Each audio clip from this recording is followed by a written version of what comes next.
Hi folks, Keith Beardsley of the Beardsley Team, www.beardsleyteam.ca.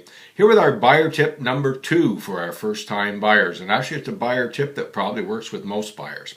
Now that you've driven your neighborhood, you found a spot that you like or a couple of communities that you like the housing, you've checked the commute time, all those different factors, and you've decided it's time to take that next step to actually go look for a home.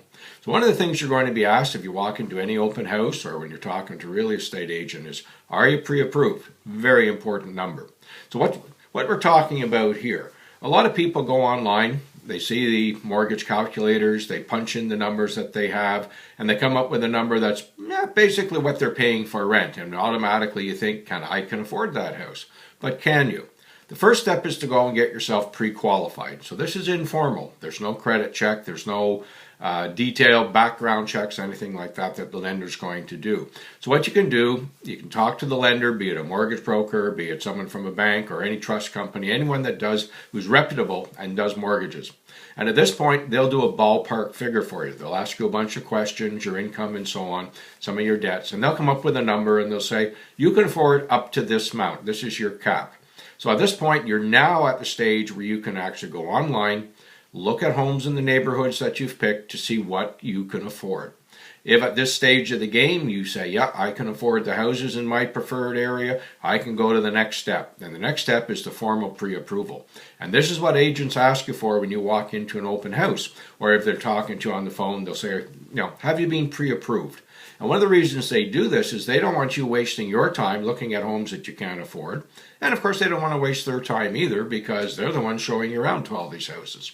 So the pre-approval is much more detailed. The banks are looking for a lot more information. There's a formal credit check to see, if you have a shaky credit history. All of these type of things come into play. And if they approve you, you're going to get a letter from them saying you're approved for whatever the credit amount might be, up to such and such a dollar value, and the interest rate will be at such a percentage. And it's usually for 90 to 120 days, somewhere in there. So at this point, now you can really get serious because you know exactly what you're going to be charged on a mortgage.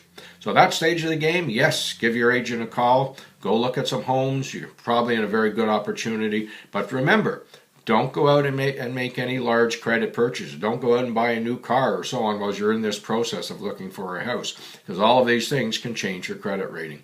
And always be prepared that even once you've put an offer in, even if you're pre-approved, your lender can still do a last-minute credit check. So you have to be very careful to keep your credit history in really A1 plus condition.